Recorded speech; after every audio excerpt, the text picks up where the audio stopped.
শাবান মাসটার আগের মাসটা হলো রজব, যেটা সম্মানিত 4 মাসের একটা মর্যাদাপূর্ণ মাস। আবার শাবানের পরের মাসটা কোনটা? রমজান, সেটা হলো বছরের সবচাইতে সেরা মাস। তো নবীজি বলেছেন দুইটা মর্যাদাপূর্ণ মাসের মধ্যবর্তী শাবান মাসে মানুষ আমল ইবাদত না করে অবহেলা বেশিরভাগ মানুষ কাটায়। বেশিরভাগ মানুষ অপেক্ষা থাকে রোজা কবে আসবে, তখন কোরআন তেলাওয়াত শুরু করব।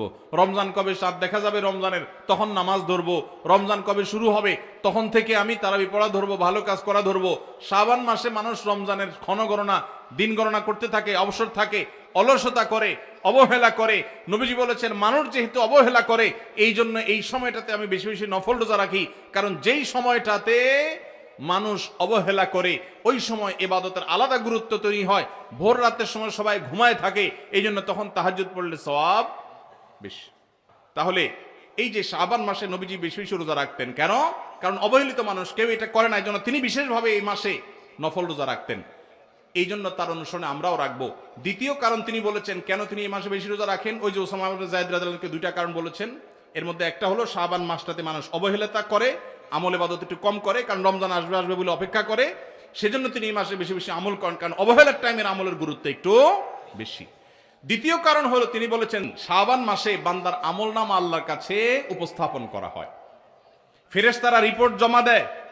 ফাউহিব্বু আন ইউরফা আমালি ওয়া আনা সাইম, নবীজি বলেছেন আমি চাই আমার আমলনামা যখন ফেরেশতাদের কাছে পেশ করা হবে তখন আমি যেন রোজাদার থাকি। কারণ আপনি কোথাও চাকরি করেন, সিরিয়াস ডিউটি করেন, একবারও আপনার বস আসে না, একটু মোবাইলটা মাত্র হাতে নিছেন ফেসবুকটা টিপার জন্য, আর তাকায় দেখেন পিছের দিকে বস এসে দাঁড়ায়।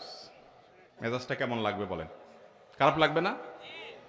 আর আপনি অন্য সময় যাই করেন না করেন খুব সিরিয়াস মুডে কাজ করতেছেন, পিছনে তাকায় দেখেন মালিক এসে দাঁড়ায়। কলেজেটা শান্তি হয়ে যাবে না? যাক মাশাআল্লাহ, এই বেচারা এসে আমরা যখন কাজে দেখবে বলবে বাবা খুব ভালো মানুষ, তো বেতন বাড়বে, তাই না?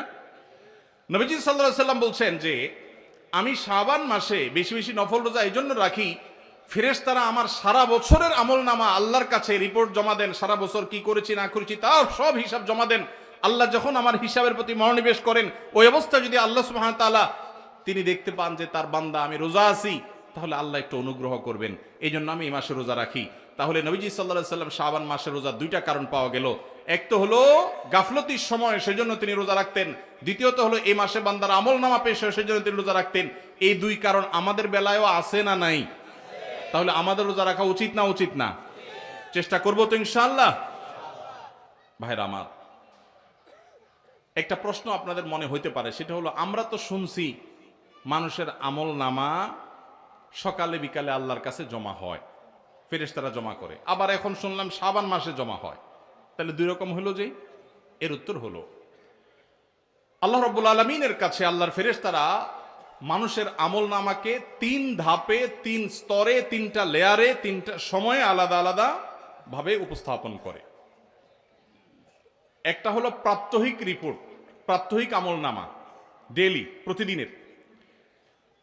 প্রতিদিনের আমলনামা সকাল এবং সন্ধ্যায়। সারা রাত আপনি কি করেছেন, ওয়াজ শুনেছেন না গান শুনেছেন, ভালো কাজ করেছেন না মন্দ কাজ করেছেন, সারা রাতে কি করেছেন, প্রত্যেকটা মানুষের হিসাব আল্লাহ রাব্বুল আলামিনের কাছে প্রত্যেকটা ভোরে ওই রাতের ডিউটি থাকা ফেরেশতারা জমা দেন। আবার সারাদিন আমরা যা করি না করি সন্ধ্যায় সারাদিনের ডিউটিতে রত ফেরেশতারা আল্লাহর কাছে জমা দেন। তাহলে বান্দার আমলনামা, বান্দার রিপোর্ট জমা দেওয়া হয় একটা হলো প্রাত্যহিক, প্রতিদিন। সেটা কখন? সকাল এবং সন্ধ্যা। বান্দার আমলনামা জমা দেওয়া হয় আরেকটা লেয়ারে, সেটা হলো প্রত্যেক সপ্তাহে 2 দিন, সোমবার এবং বৃহস্পতিবার। নবীজি সাল্লাল্লাহু আলাইহি ওয়াসাল্লাম যেন সোমবার বৃহস্পতিবার রোজা রাখতেন, কারণ সোমবার এবং বৃহস্পতিবার বান্দার আমলনামা ফেরেশতারা আল্লাহর কাছে পেশ করেন।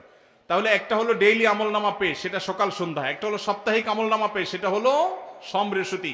আর একটা হলো বার্ষিক রিপোর্ট পেশ, সেটা কখন? শাবান মাস। বিভিন্ন অফিসে যারা চাকরি করেন মাসের হিসাব দেওয়া লাগে একরকম, ডেইলির হিসাব দেওয়া লাগে আরেক রকম, বার্ষিক রিপোর্ট দেওয়া লাগে আরেক রকম, আছে না নাই? ঠিক একইভাবে আল্লাহ রাব্বুল আলামিনের কাছে আমাদের আমলনামা পেশ করা হয়। ভাইরা আমার, সেজন্য এই রিপোর্ট জমা দেওয়ার সময়গুলোতে বান্দা বিশেষভাবে আমলে মনোযোগী হবে। এই জন্য নবী সাল্লাল্লাহু আলাইহি সাল্লাম বলেছেন ওয়াসাব্বিহু, আল্লাহ তাআলা বলেছেন কোরআনে কারীমে ওয়াসাব্বিহু বুকরাতাও ওয়া আসীলা, সকাল সন্ধ্যা আল্লাহর তাসবিহ পেশ করো। নবীজি সাল্লাল্লাহু আলাইহি সাল্লাম সকাল সন্ধ্যা বিশেষ তাসবিহ পেশ করতেন, জিকির আজকার করতেন, দোয়া করতেন, আমল করতেন। কারণ এই যে আমল জমা দেওয়া হয়, আমল নামা জমা দেওয়া হয়।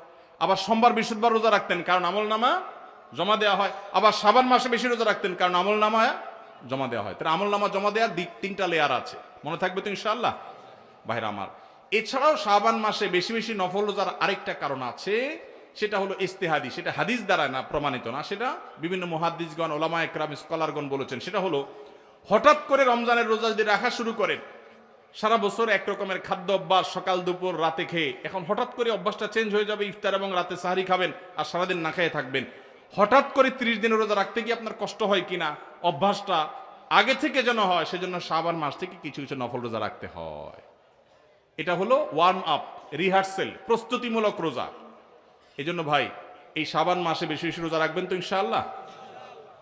পুরো মাসের প্রথম 15 দিন 20 দিন রোজা রাখার তৌফিক যদি নাও হয়, অন্তত একটা রোজা হইলেও নবীজির সুন্নাত আমল করতে গিয়ে আমরা কারা কারা করবো একটু হাত তুলে দেখি। একটা হইলেও রাখবেন ইনশাআল্লাহ। নিয়ত করছেন তো ইনশাআল্লাহ? সবে বরাতেরটা না, ওইটা বাদে একটা হইলেও রাখবেন। নিয়ত করছেন তো ইনশাআল্লাহ? আল্লাহ আমাদের সবাইকে আমল করার তৌফিক দান করুন। এই আমলটা যদি আপনারা করেন ভাইরা, হারিয়ে গেছে সমাজে, আলোচনা নাই, সেজন্য আমি আলোচনা করলাম। বিলুপ্ত হওয়া আমলগুলোর একটা শাবান মাসে বেশি বেশি নফল রোজা। চর্চা নাই, আমল নাই, আলাপ নাই, মানুষ ভুলে গেছে। আপনারা যে ঘরে ঘরে রাখেন, মানুষ জানবে, সুন্নাহটা জিন্দা হবে, ঘরে ঘরে আমলটা শুরু হবে। আপনি অন্য মানুষকে বলবেন একই কথা, তাকে উদ্বুদ্ধ করবেন, তাহলে নবী সাল্লাল্লাহু আলাইহি সাল্লামের ওই হাদিসের ফজিলত পাবেন। আপনি মৃত সুন্নতকে জিন্দা করলেন, সেই সওয়াবটা পাবেন। চেষ্টা করা যাবে তো ইনশাআল্লাহ। তো এই মাহফিল থেকে আমি সামারি করছি, কথা তো অনেকই বললাম। দুটি জিনিস অন্তত আমরা সবাই সংকল্প করে নিয়ত করে যাব। মা বোনরা যারা শুনছেন, আপনারা যারা শুনছেন, সবাইকে বলছি, একটা হলো আজানের জবাব দেওয়ার কথা বলেছি, আর একটা হলো শাবান মাসে বেশি বেশি নফল রোজা রাখার প্রকার। 2টা 4টা 6টা ভাইরা আমার, রোজা রাখলে মরে যাবেন না। মনে হয় যে সারাদিন না খায় কেমনে থাকবো। যারা নিয়মিত নফল রোজা রাখেন তারা জান পানির মতো সোজা, কোনো ব্যাপার না, আল্লাহর রহমত। একটু চেষ্টা করলেই হয়, একটু হিম্মত করলেই হয়। চেষ্টা করা যাবে তো ইনশাআল্লাহ? নিয়ত করা যাবে তো ইনশাআল্লাহ? আল্লাহ আমাদের